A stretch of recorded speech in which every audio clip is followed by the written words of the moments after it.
Hello children of the universe, and welcome back to my channel, Makeup and Science. My name is Darky, and this is where I like to play with makeup whilst I talk to you about science.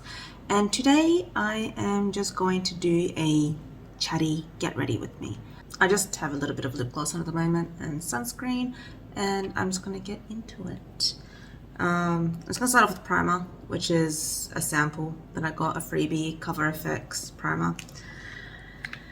So yes, why haven't I posted in so long? Well, I've been painting. I recorded so I could do like a blog about it, or vlog, whatever it is. I'm gonna make a YouTube video about it. So that was fun. I hope it works out. I totally haven't done anything with the material yet, but if you follow me on Instagram, I did post like a couple of little snippets of me painting. I'm just gonna be right back and wet my sponge. Okay, I'm back. Sponge is wet, and I am going to use the Pretty Fresh foundation in Light 60N, so neutral. Sort of annoying, like just randomly breaking out. It's like, yes, my skin's doing good, and the next second just breaks out. I'm like, awesome. Okay, so I used the Spectrum 03, which is like a face foundation brush, and that primer was really sticky. Like I can feel how the foundation is dragging, like it's tugging on my skin, like. So that's interesting. I'm not going for a heavy coverage, like you can still see some blemishes through, but I don't care. Might just grab the ColourPop concealer and go over it a little bit, and then I'll blend it. So yeah, painting. I finished that area now, and we'll start on this area, or the next space, you know, when things move. So we're moving the entire study into the studio, and I was thinking of like turning the bathroom over there into like my personal bathroom. I was thinking of stocking my makeup there, because right now I have no space for my makeup, and I'll get some storage, like proper storage, but yeah, move all my skin products and makeup over there. And like my 10-year-old is really starting to get interested in playing with makeup, so I've bought her the new ColourPop Bambi, the new ColourPop Bambi collection, just so she has something to play with that's like hers. And I mean, my 13, she's not 14 yet. My 13-year-old might want to play with it too, but she wants the Raw Beauty collection. So, but every time that gets restocked, it's immediately bought out, just immediately sold out. And by the time I saw that it was restocked, because it restocked I think in the middle of the night for me, yeah, it was definitely gone by the time I was aware of it. But yeah, once I can get that, I will get that for my eldest. But we all share the makeup, like they can use anything from my makeup collection. It's just more about not, because they're learning, I don't want them to destroy the good stuff. Like I think the Club Nebula palette is off bounds. But yeah, all the ColourPop stuff, they can play with that. And I've just been trying to teach like the basics of, you know, the harder and shorter a brush is, then that's going to be for packing on the lid, and the more fluffier the brush is, that's for blending out. But they're very artistic, and you know, I think they'll pick it up really fast, because, and also just like how art and makeup sort of crosses over, especially if you're doing painting or something. So if you're used to using brushes in painting, or even learning through makeup and then going into the painting process might be more helpful. So you can probably tell if you've watched my videos before, I normally do my eye makeup first and then my foundation, but I don't know, I'm switching it up. It's because last time I did it and there was like no fallout, but I bet this time there's gonna be fallout. Hopefully not. Okay, I think I'm happy with that. I'm gonna set it with some setting powder. Okay, that's that, and I use the ColourPop translucent powder, which I don't think is 100% translucent. Like I can see slight white cast on my face, but it works for me because I believe this foundation oxidizes, so it sort of balances itself out. But yeah, sure, it works on me. I don't know if that works with deeper toned people having that slight cast. Let me know your experience down below. So that's that. Actually, because I think I put like a way thinner layer, or maybe it's the primer, I don't know, but I didn't feel like I needed as much powder this time, which is good. Okay, I'm gonna start with the eyes. Now the first eye I'm going to do with Lethal Cosmetics. So my personal palette I made, and anyway, this here, boop, boop, whatever. I didn't, so this is the first time doing like green as the dominant color, so I'm gonna have green all over the lid and then use the other two under and inner and have some fun. So I was thinking when I do the looks, just where's the brush? Where are you? I could use this one, but I don't want to use this one. Where's my other one?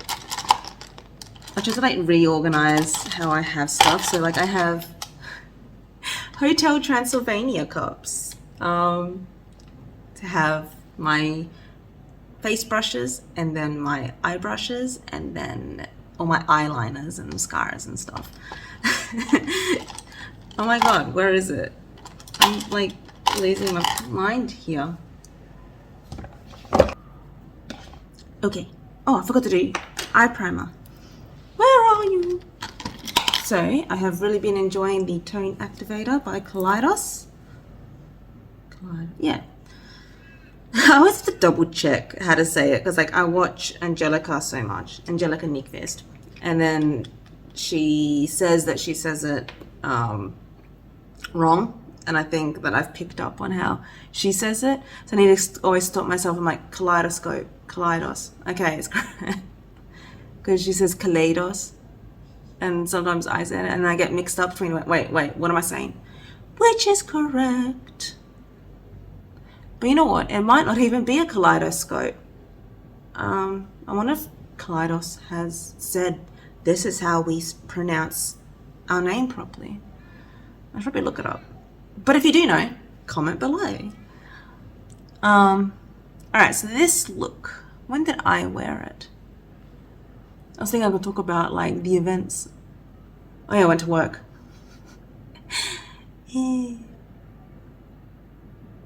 So I picked up a couple of day shifts. I don't normally work day shifts. I'm usually a night shift worker.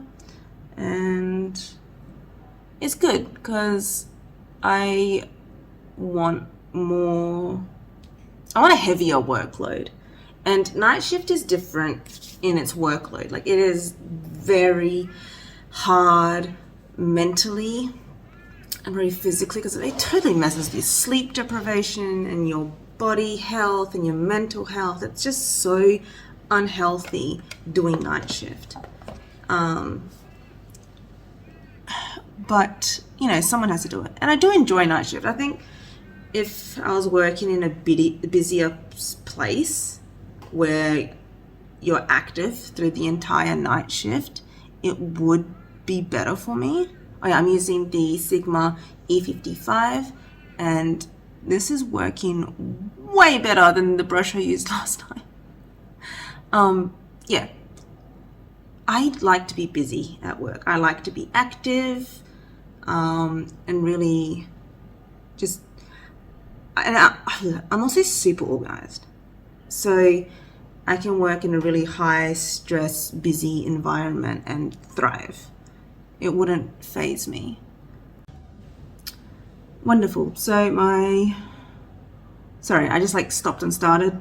My 13-year-old just called me from school saying, no, she didn't call me, sorry. The school first aid called me to say that she's feeling sick. I'm going to have to stop and go get them. But they can wait. I mean, it's only a 5-minute drive, so I'll finish this eye off. Okay, so that's it for the green. And then I'm just going to go under the eye with the blue. What was I talking about? Work, yeah. I need a fast-paced environment. The end. And it's really hard to stay focused and I think motivated to be in this occupation anymore when I don't feel any reward from work at all. And then especially coming off night shift, it's depressing. It really messes with me. And it's like every Sunday and Monday I'm not feeling well. It really triggers my existing mental health issues. And I have to just remind myself like, hey, this isn't permanent. And you know the reason why you feel like this. You know you're sleep deprived, your circadian rhythm is thrown off. Just get moving, get motivated, just keep going, and you know you can flip this. But it's so tiring doing that every weekend and knowing, going into it, like this is how I'm going to feel on the other end. This is the thing with recreating looks. I don't know if that always, looks the same because I can't remember what I did. I think I'm happy with, I'm way happier with that shape. Okay, now the last bit is the purple.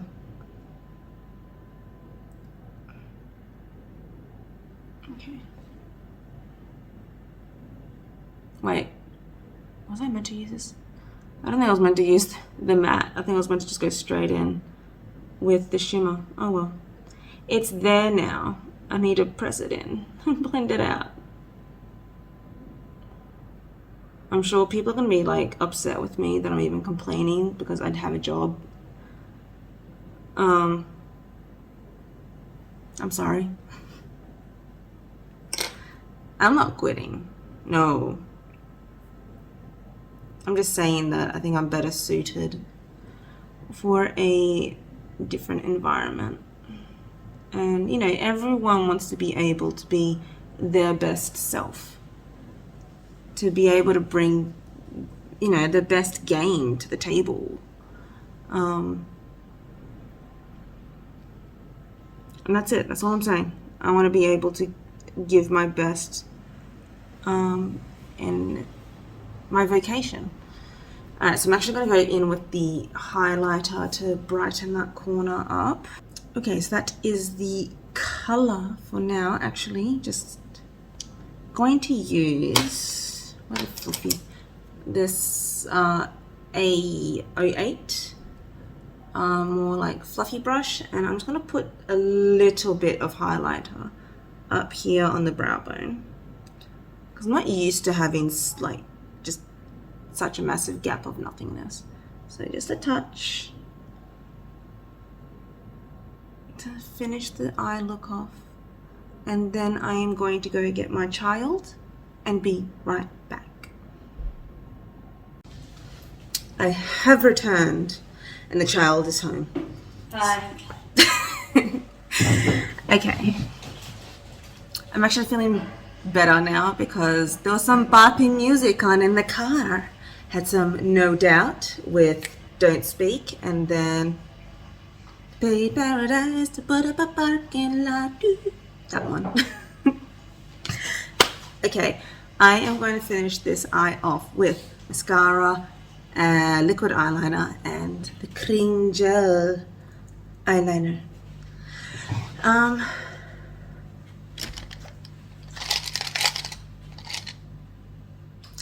Update, weight loss journey update, because I believe I've mentioned, or have I? I think I will hopefully be, well, yeah, I'll do get ready with me updates about my surgeries coming up next year. So let's get started with spinal surgery. So I saw my spinal surgeon last year, and pretty much it was, if you don't get better, which I know I'm not going to get better because I've had back pains for almost 14 years, if not, 14 years. You know, come back and we'll do spinal fusion and a discectomy. Okay. Now for the discectomy, that is the more dangerous one, and I need to lose as much fat, so weight loss, as possible before the surgery to make it safer. Now I've tried for years to lose weight, and I don't know why, but this time it's working. I am currently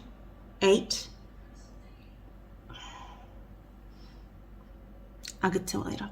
I'm currently 8 kilos down. So he told me to lose at least 10. And I saw him and I'm like, hey, it's been like 3 months and I've already lost 8 kilos. Be proud of me. He's like, yeah, just lose more. I'm like, yes, sir. I'll keep losing more weight. But it's just weird. Like, I don't know why it's working this time. So, as you know, well, if you've watched me before, as you know, I have 3 children. And every time I've gained that weight, I have lost it. But then, okay, before I saw this surgeon, so it was before I started uni, so it was like 5 years ago, I saw a physiotherapist to help with all the pains I was having. And she was like, stop working out, strengthen your core. And then I went into uni and then I gained like all the weight I had lost. So I'd gained 6 kilos. So like and then I had health issues as well. So at my heaviest in recent times was 85 kilos. And I just pretty much could not get below 82. So I was stuck at 82. And I'd sometimes drop a little bit, but always go back up. And I mean, like I'm an active person. Like I love going to the gym. I was running every morning, eating healthy, balanced meals. And I just wasn't losing weight. Even, so this is beforehand when I was only eating like 600 to 900 calories. So that's very low. That is a massive deficit. But on top of that, I was working out really hard. And when I say working out really hard, I was going for like half an hour runs plus weightlifting. So my caloric output was, well over 2,000. And here I was eating only 600 to 900.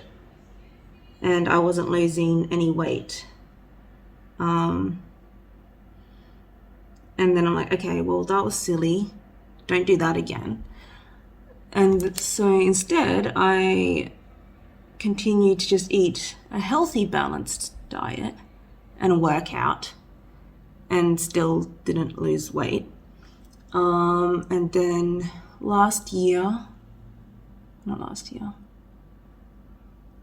so I turned 30 October 2019.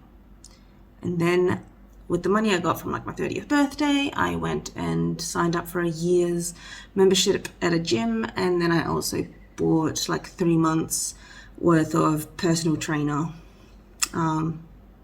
training. So yes, I had the personal trainer, and then he's like, I'll throw in a nutrition plan for free. I swear to God, I gained weight and I was really struggling to eat the meal plan he gave me because it was too much food for me. Like, I actually don't have that large of an appetite. So when he's like, oh, you're not following the meal plan, I'm like, yeah, I'm not, because I actually can't eat. It's not that I'm overeating, it's that I'm actually under eating. But he kept accusing me of not following the meal plan, as in I was overeating or eating junk food or something. I'm like, no, I actually can't eat that much. And then I was just pretty much keeping the same macros and caloric intake or something, and just switching it to something else because I literally cannot eat that much beef. Like, my intestines hurt, and there was a lot of butter, and anyway, it just wasn't working for me. And it was like 16 to 1800 per day. And I'm like, I can't lose weight on 16 to 1800 calorie intake.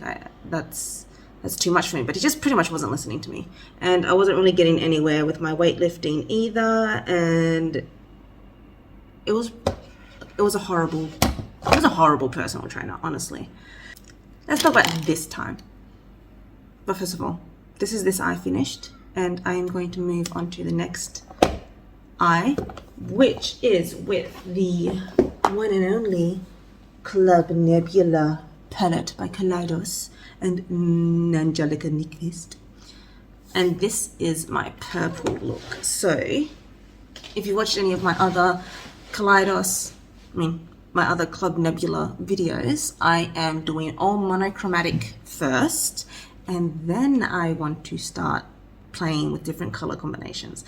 I cannot wait to do purple and green together because I love a purple and green combination. But today is all purples. So I'm just gonna put primer on. Okay, primer is on. Now, this time, losing weight.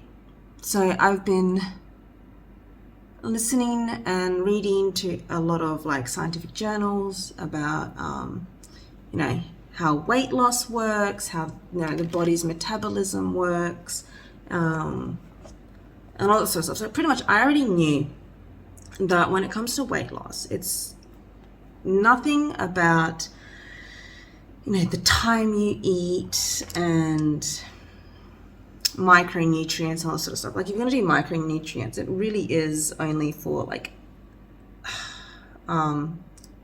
professional athletes, like bodybuilders that have been very specific in their intakes and all that sort of stuff. But now when it comes to an average person, it's a bit pointless. And anywho, what matters is the sum total of caloric deficit. So for a healthy, steady weight loss, you should have 500 to 700, maybe 1,000, but let's just say 500 to 700 caloric deficit daily to have like a good weight loss over the week. That came out really grey. All right, that's good. So that was my goal. Just aim for that. But also knowing how the body adapts to the food coming in compared to your energy expenditure through the day. So to combat that, I could not let my metabolism get used to it. I had to make sure that whenever it felt like my metabolism was slowing down, because that's what happens with weight loss, is you don't have the energy there. Like, what your body can use, it's not available. So it has to slow down your body's metabolic rate to make sure it doesn't kill you. And that's where plateauing happens. That's where you stop losing weight, because your body has changed the way it's metabolizing the energy you're giving it. So let's say for 3 weeks, I lost a lot of weight because, you know, initial weight loss, you're just shocking your body into weight loss. I lost like 5 kilos in the first 3 weeks and then plateaued. As soon as I plateaued, I stopped. I stopped dieting and went into a maintenance mode, which is pretty much just eating my normal amount. So say I'm at the time 80 kilos or 77, whatever. I could have like a 1500 caloric intake and not gain weight. So that's maintenance. That's what my body needs to be healthy, is like a 1600 caloric intake. And that's what I did. I just switched from deficit mode into maintenance mode. And it also gives my mental health a break, because honestly, a deficit is pretty much like starving yourself, and it is very tiring. And also due to the fact that I already have existing mental health issues, I know I am at risk of developing eating disorders. And I believe I have developed eating disorders in the past through dieting. But this time I haven't, because I allow myself to have a break. And also I am not restricting the food I actually eat. I can eat anything I want. It is just the amount that is different. So if I want chocolate, I can eat chocolate. Not that I actually do like chocolate all that much. But like, you know, I know a Happy Meal is over 600 calories. So if I want a Happy Meal, I can go to McDonald's and have that Happy Meal and just count, 600 calories, cool. And then I'll have whatever else. Like usually I start my day off with 2 boiled eggs or eggs in some form, because it's, you know, high in protein, keeps you full, and pretty low in calories. And then I can pair that with like a sourdough bread, or I like rye bread and all that sort of stuff, or I might have something else. But because I don't have a lot of free calories to play with, it means that I do eat healthier, because I will rather eat like a lot of vegetables and feel satisfied because I've eaten a lot, compared to having one like biscuit or something and then that's it. I don't feel full. I don't feel satisfied because I've only had one biscuit and I've burnt through all my calories. Like, what the hell's the point in eating like that? So yes, most of the time it is healthy food. Anyway.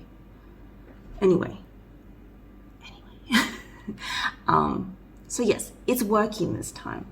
I lose weight, and once I feel like it's plateauing, I stop, or like on the weekend or something. So say this Sunday, we had the cousins get together, so I know I don't have to be as strict, because I'm just going to eat normally and enjoy my food and all that sort of stuff. And I find that I'm still losing weight. Like the days I think of like, oh, I've screwed it, like this week has been bad, I end up losing half a kilo out of nowhere. And I'm just like, that doesn't make sense. It was really just learning the formula that works for me. And this works for me. So it is after years of struggling. But then it's also like, is it 100% purely because I like found the formula that works for me? Or is it also a combination of hormones? Because like I finished having children 7.5 years ago, so that's not an issue anymore. But then I'm over 30 now, so my metabolism would normally slow down due to age, making weight loss harder. But it's working now. So I'm just gonna check out the makeup.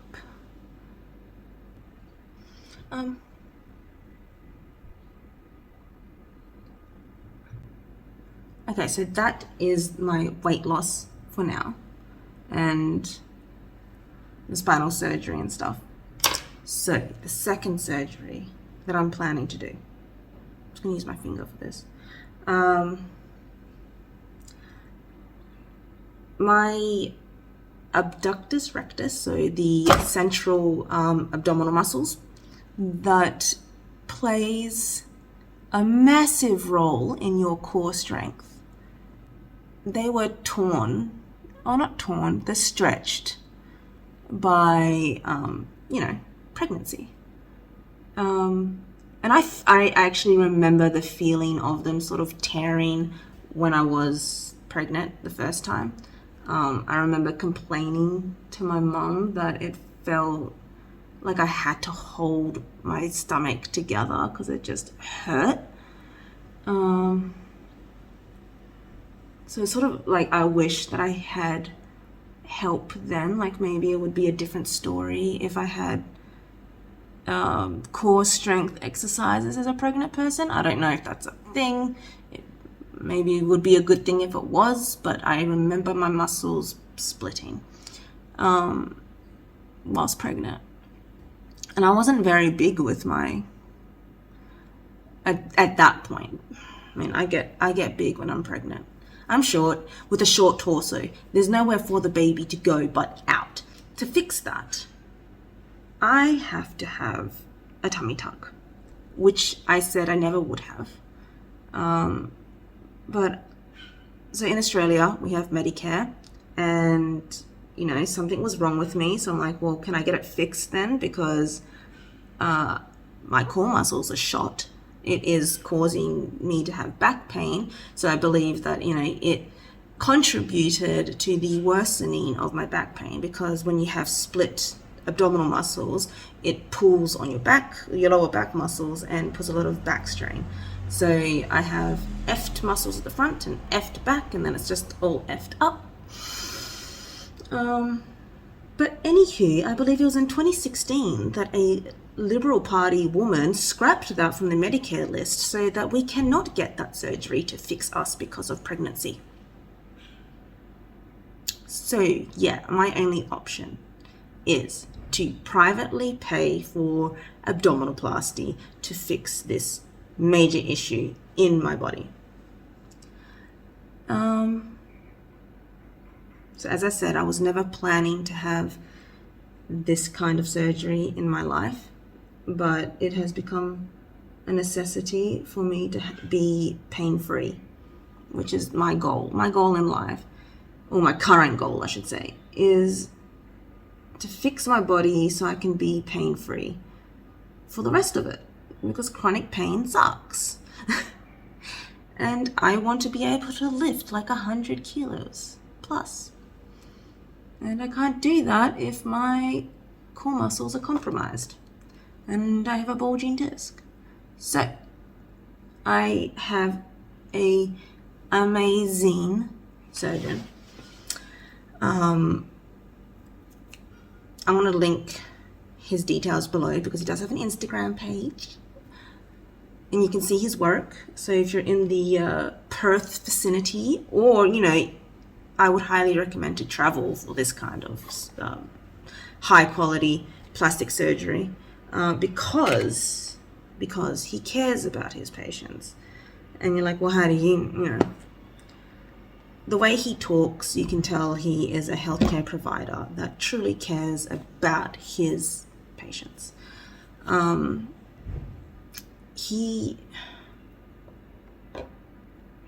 can I put this?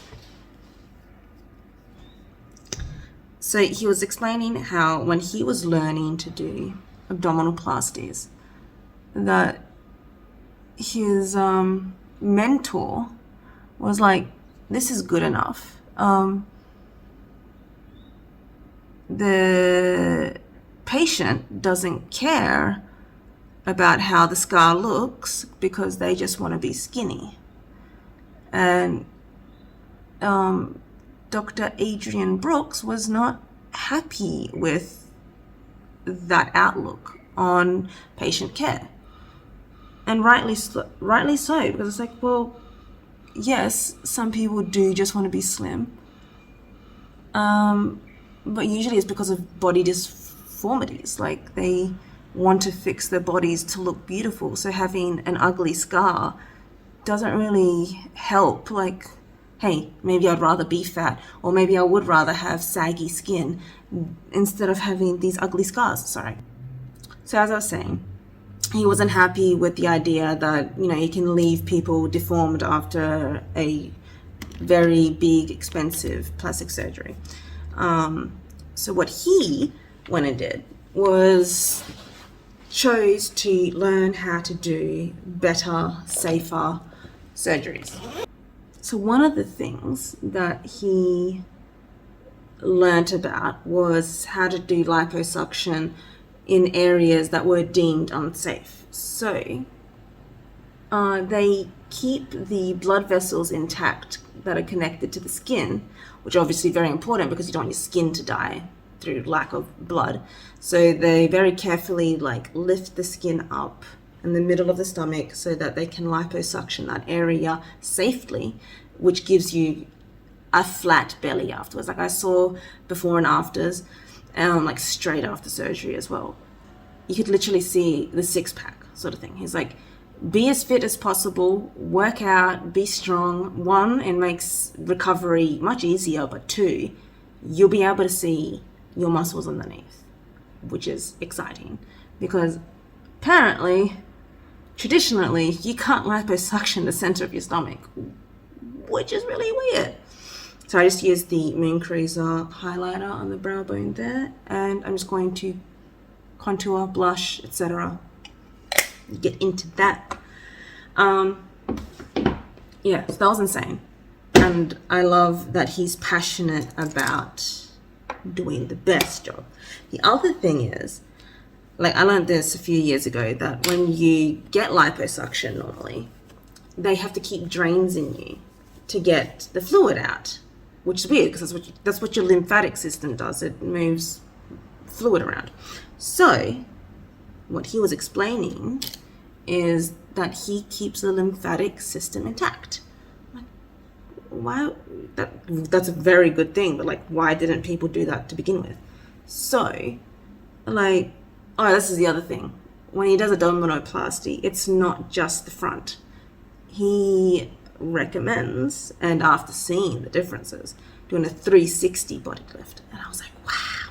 It's like, yeah, they pull your stomach down from the front, but it's like they get your legs, so think of them as pants, your skin pants, and pull it up, and it's like a butt and thigh lift. So I was like, wow. And also he makes sure that the scar is straight around your body, or whatever shape you want it to be. And yeah, he keeps the lymphatic system intact. So there is no drain. It's like one drain, obviously, because it's a major surgery and they need the fluid to go somewhere, but that's it, one drain compared to 6 or 8 or whatever other number surgeons put into people. And also, apparently, people don't really care about blood loss in the past either, or currently as well, because not everyone's doing what he's doing. And he like injects a lot of, I didn't do eyeliner, whoopsies, I'll fix that.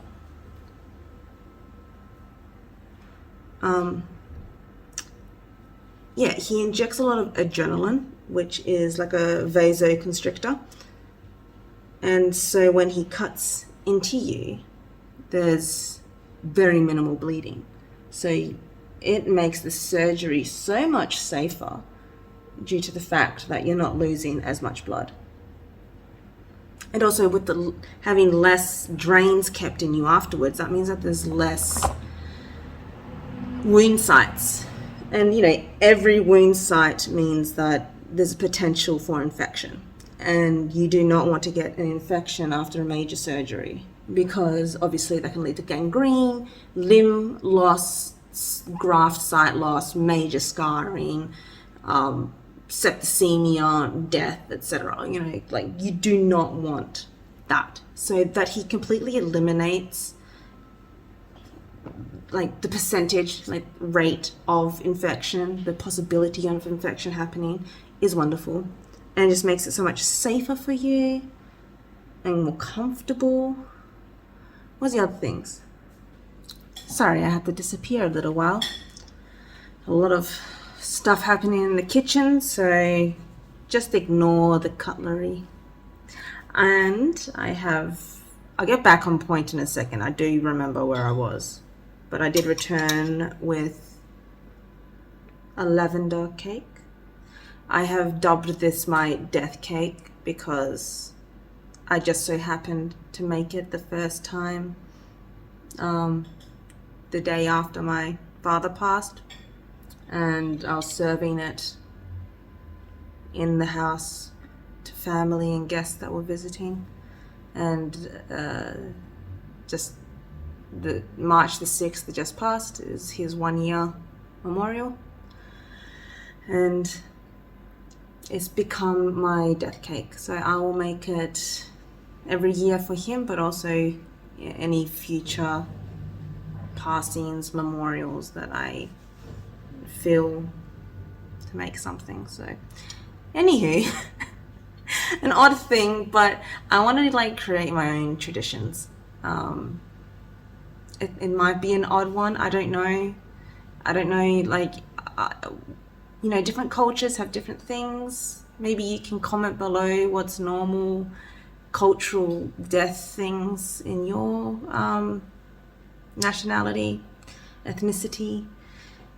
I know in the Greek one, they're like, you can't serve any sweets, and then I just happened to have a cake and cupcakes, and I'm like, well, too bad. I already baked it because, yeah.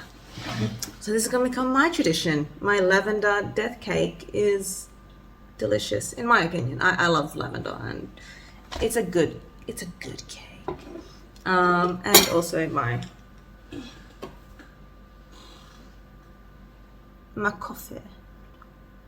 So cheers. Anywho, now that all the noise is done in the kitchen, I can get back to my story. And also I sort of finished doing my contouring and did my liquid eyeliner, and I am going to go in with the blush. So on the purple side, I'm going in with the ColourPop Vogue, which is like a plummy color. And then on the green side, I have Chase, which is more of a peach. And then for the highlighters, Moon Cruiser, which is the Purple Shift highlighter, and then Space Age Prophecy. I swear to God, I love Kaleidos highlighters, full stop, but Space Age Prophecy, the multi-chrome sort of peach to green, I love it. Just bathe me in it. I swear to God, the last day I went to work, and I think my whole face was just Space Age Prophecy, just whoa. Because like, at some angles it looks like you're not wearing anything, and then it shifts and you see like this gold and then like this beautiful like just peachy neutral color, and then just green. It's just so nice. Anywho, just telling you what I'm gonna do whilst I talk. Okay. The other cool thing that Dr. Adrian Brooks does is he bathes the like abdominal muscles in local anesthetic, and he keeps 2 sort of like catheters in situ, so they're like in the top part of the abdomen, not sewn in or anything, very tiny cannulas, like I don't know, 22 gauge. I could only see from afar in a photo. I'm just guessing it's like around 22 gauge. And it just slowly drips local anesthetic over your muscles for like 3 days. And after those 3 days, or maybe it's longer, it gets just pulled out, and you don't need any stitches or anything. It just comes right out and you're good to go. Now, the benefit of having local anesthetic instead of having to take opioid analgesia is that it does not suppress your central nervous system the way that opioids do. And you're probably wondering what's just, okay. So central nervous system controls like your bowels and your heart and your breathing and all that sort of stuff. And it can affect your drowsiness, your bowel motions, your blood pressure, how tired and awake you are, your strength and everything. So that's usually the drugged up feeling that people get, especially post-operative, being constipated, especially in that region where, you know, you're not going to be able to use your abdominal muscles to push a shit out. You don't want to have a suppressed central nervous system. And also the use of opioids. You don't want to have to use them if you don't need to. And especially you don't want to have to use them in excess. And you don't want to get addicted to them because you get used to opioids quite easily. And I am finding this to be the case for me because I have tramadol to deal with my back pain. And I tried not to use it, but because I was painting so much in the past few weeks, and then I was also going to work, I was just really, really pushing myself a lot lately. And I needed to take the tramadol to function. But the problem is I've gone from being drowsy on it to being hyperactive on it. I'm like, okay, that's bad, because that means I've gotten used to it. And I don't want to get used to it. And also that means that you need to increase your intake, your dose, and possibly your frequency if you're getting used to it. So, like, I've been in pain all weekend. It's been running down my leg and it's in my butt, like my pelvis. Also in my back from painting, like I've strained one of my muscles and I've got pain running down to my elbow. I've just avoided taking any painkillers for that because, yeah, I don't want to become dependent on opioids. Anywho, so back to the story. That's another reason why I'm so excited by this doctor. I think just the way that he approaches the surgery is patient focused. It is all about keeping the patient safe but happy. It has the best results. Like, you seriously have to have a look at his Instagram page and see the before and afters. I have never seen any work look that good before. Like, I didn't know it was possible until I spoke to him. And then I went to his seminar last week and it was fantastic. It's really made me feel so much more comfortable about going into this surgery that I never wanted to have, but need to have because I want quality of life. So yes, that is my current state for future surgeries. So I'm hoping to do both surgeries. So the spinal one has to actually go through the front, and he said he needs to make like a horizontal incision through the abdominal muscles and then travel around to the back. Hence why I am going to do the abdominoplasty afterwards. So it has to be at least like a 3-month window. And also Dr. Brooks said to do it in winter so that you're not as hot, because the compression suit that you wear after surgery is, you have to wear it like 3 weeks straight, or is it 6 weeks straight, and like never take it off. Like, I think just to go for a shower and that's it. And then wear it only at nighttime for the next 6 weeks. So yes, I'm hoping I can book that in for June next year, and the spinal surgery, like say 4 months earlier, so maybe like February, March. Fingers crossed. I'm excited because I'm just excited at the prospect of being pain-free. Oh my god, I haven't done my lips yet. Be right back. Okay, I've returned and I've just put like a really soft smuttering of Super Bloom Velvet Lipstick from Colourpop.